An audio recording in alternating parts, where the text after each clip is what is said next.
عقل کے پیدا کے جو لوگ ایسی باتیں کرتے ہیں، چاند کو چاندنی کے مانتے ہیں، سورج کی روشنی کو مانتے ہیں، عرش کو مانتے ہیں، فرش کو مانتے ہیں، ارے بابا تم سب کو تو مانتے ہو لیکن جس کے نور سے اس کو نہیں مانتے. حیرت کی بات ہے. آخری جملہ ہو دوستو، جب سرکار نے اپنی آخری جمعہ الوداع سے پہلے یہ بات فرمائی تھی کہ مجھے میرے جانے کے بعد میری امت سے شرک کا خوف نہیں ہے، شرک کا خوف نہیں ہے. میری امت مال کے محبت میں، دنیا کی محبت میں مبتلا ہو جائے گی. اب جو لوگ یہ بات کرتے ہیں کہ شرک شرک شرک، اسے سوچنا کہ سرکار کی حدیث کے خلاف وہ بات کرتے ہیں، اور سرکار کی حدیث کے خلاف کا مطلب یہ ہوا سرکار فرماتے ہیں کہ جو میں کہتا ہوں میں خود نہیں کہتا، مجھ سے اللہ بلواتا ہے، یعنی اللہ کا کہنا ہوا.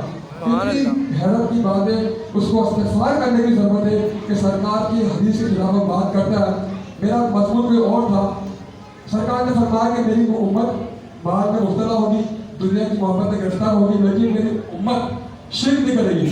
صحابہ کرام اٹھ گئے، صحابہ کرام اٹھے.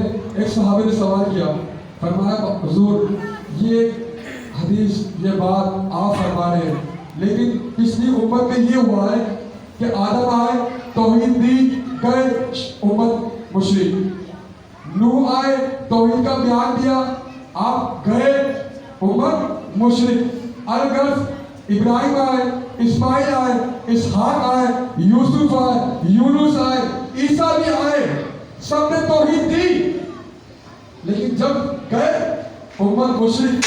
آپ فرمایا کہ میرے جانے کے بعد امت شرک نہیں کرے گی. کیوں؟ فرمایا جو جو نبی گیا وہ گیا، جو جو نبی گیا وہ گیا. ان کی توجہ امت پہ تھی نہیں، میری توجہ امت پہ رہے گی، ہر امتی میں رہے گی. میری توجہ ہوتے وہ مشرک بن نہیں سکتا.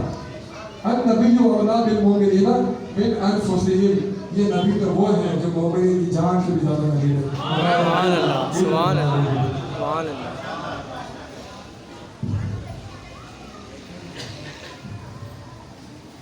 أعوذ بالله من الشيطان الرجيم. بسم الله الرحمن الرحيم. لقد جاءكم رسول من أنفسكم عزيز عليه ما عنتم